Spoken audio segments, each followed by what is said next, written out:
Hailfire, both the novel and the poem, have large debts to 18th century literature. Shakespeare is the most obvious reference, but there are consistent references throughout to classics of 18th century English literature. Most importantly, to the works of Alexander Pope and Samuel Johnson. I'll talk about both of those and more generally the 18th century heritage and what Nabokov is picking up from that. One thing, Shade himself is troped very clearly as both Pope and as Johnson, Samuel Johnson, not Ben.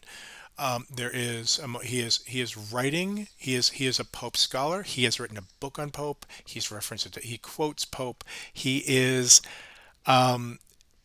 described. He's described as teaching a class on Pope. Right. He's not only a poet. He's also a scholar of this particular 18th century poet, who is a comic poet, a master of parody, and the king of the iambic pentameter couplet. Oh my God, yes. So the iambic pentameter couplets divided into cantos is a very Popian form. Where Shade and Nabokov writing Shade is different than Pope is all the enjambment, especially the enjambment across couplets, where Popian couplets tend to be really pairs well. They're like the index cards with which Shade, both the fictional Shade and the real Nabokov write. You can move them around wherever you want. Um, Pope's couplets are heavily end stopped, and you can just put them in. You can stack them out. They're like poetic Legos. They're very effective that way. Shade is actually running his sentences across the couplets through enjambment so that you actually can't move the couplets around as easily. It creates a different and it de-emphasizes the rhyme. That de-emphasizes the rhyme and it creates a different, quieter flow. Shade is also describes himself as sometimes being said to resemble a number of people, including Samuel Johnson, Dr. Johnson. This is in the key moment where it includes the fact where we get across the piece of data that one of the people Shade is said to physically resemble is Judge Goldsworth, the landlord whose house Kinboat is occupying, setting up the great mistaken murder.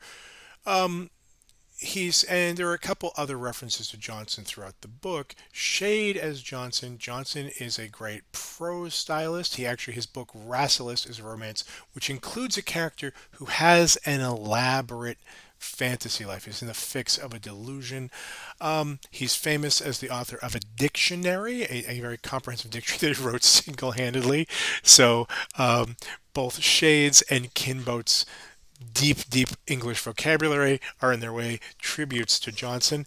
Um, and most famously, Johnson becomes a literary celebrity in a way through a book by his friend or acquaintance, a younger friend named James Boswell. The epigraph to the book is a quotation from Boswell's Life of Johnson, where Johnson's talking about some crazy people are like shooting cats in the street, and he says, thinking of his own favorite cat, he said, but Hodge shan't be shot. No, no, Hodge shall not be shot. Um, the fact that choice of an epigraph is not random, nothing in this book is random. Again, if you haven't read the index, you haven't finished reading the book. The epigraph also matters. Johnson and Boswell have a strange thing.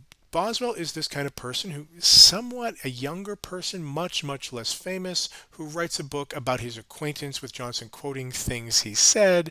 And this is the role Kinboat wants for himself. Scholarship on Boswell has pointed out that actually Boswell, kind of like Kinboat, didn't know the famous writer he's writing about that well. He is presenting himself as a better friend than he actually was in life, and seems to have been a kind of tolerated protege. More generally, the 18th century is a moment of a move towards reason. Shade's kind of search for a secular idea of the afterlife. Shade's secularism is also something owes something to loosely to 18th century Enlightenment values, where truth is no longer a question of tradition, but of empiricism and reason. And and of course, the whole novel owes a lot to the kind of mastery of parody in 18th century literature throughout. People like Johnson and Pope are very, very funny, and they're masters of mock forms. Pope isn't an epic poet; he's a mock epic poet. His most extensive work is the Dunciad, a long, long attack on every other writer or critic or scholar who ever annoyed Pope, and that takes epic length. More generally, the 18th century shows us the rise of the English novel, and Pale Fire is in dialogue with those early English novels, which often posed as non-fictional works, never quite a critical edition of a poem because those didn't really exist yet. But early poems pose as collections of letters, as diaries or journals, as news, as nonfiction accounts of shipwrecks or what have you. They pretend to take on various non-fictional forms, and by doing so they kind of play a wonderfully elaborate game with genre itself. Pale Fire is very much an heir to that tradition of the novel kind of infiltrating some and impersonating some other form, some other genre, and running changes on it.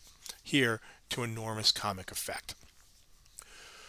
The 18th century is also not the romantics yet, so it is yet to have that deep romantic investment in the personal. Kinbote's commentary has been romanticized, and a lot of his delusions are kind of 19th century or a shoddy stepped on version of 19th century romanticism, sentimental climbing mountains, all of this, and the glamour and the elite larger than life characters and all that, and the deep can and the deep identification of the reader with the author, with the main character. The This novel doesn't want you to identify with Kinbo. It tells you to disidentify them with him the way way a parody does, the way an 18th century parody does. On the other hand, unlike those works, it also has moments where it shows us Kinbote genuinely suffering and shows us Shade as genuinely kind of indulgent, warm, really taking care of this person whom he clearly knows is ill and suffering. There's the moment where Kinbote thinks he's heard Shade's voice and calls him up into Mansour and begins to sob, and there's a kind of and Shade says something to Sybil and then says, "Okay, we're going to go have a talk. I'm going to take care of this kind of psychiatrically ailing neighbor." This there We are invited to laugh at Kinbote, but we're also invited to treat his suffering as extremely real. The only character who is flattened out, who is beyond compassion, is Gratus, for political reasons. That the only person that this novel says is beyond kind of identification, denies having any inner life, is the assassin.